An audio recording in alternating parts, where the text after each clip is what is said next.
earthquakes often happen in series, don't they? So have we seen the worst, or could there be more to come?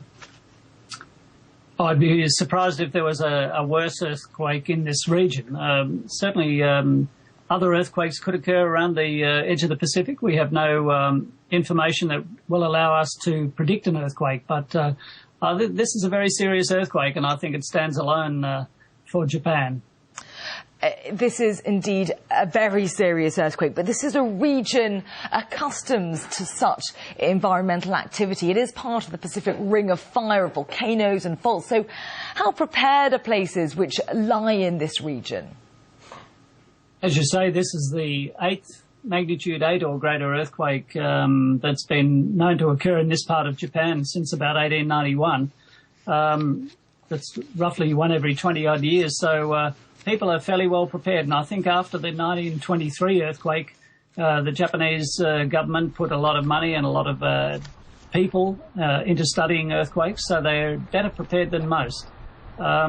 This earthquake is probably about their design earthquake, and I've been looking forward to this earthquake for quite a long time now.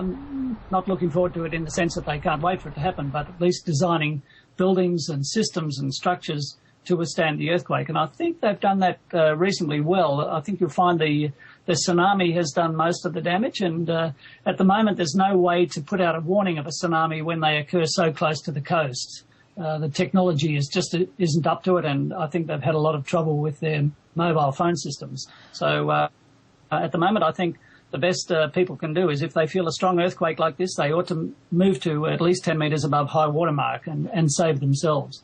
Well, as we've been saying, this is an 8.9 magnitude earthquake, the biggest, we think, in Japan's history, well, certainly since records began. And we were just seeing some of those very dramatic pictures that have come out of the country there. Supermarkets in disarray. You mentioned the mobile phone network closing down.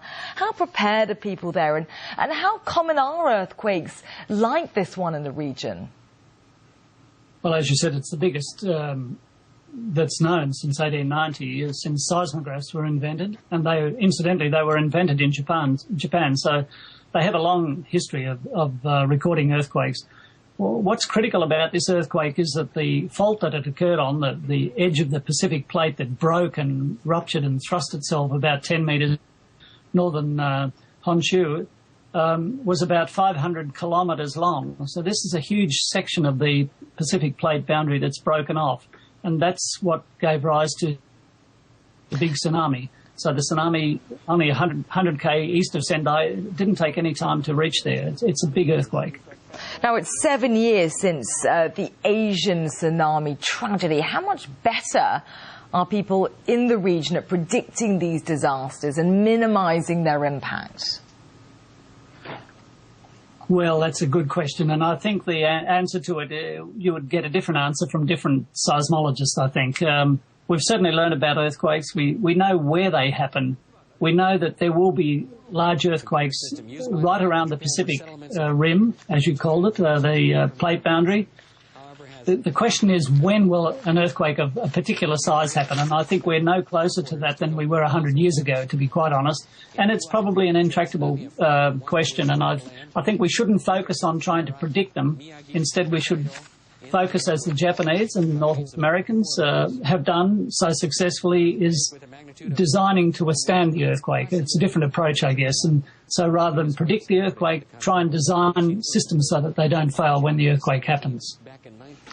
OK, joining us live from Canberra, that was Kevin McHugh, Director of the Australian Seismological Centre. Many thanks for speaking to us.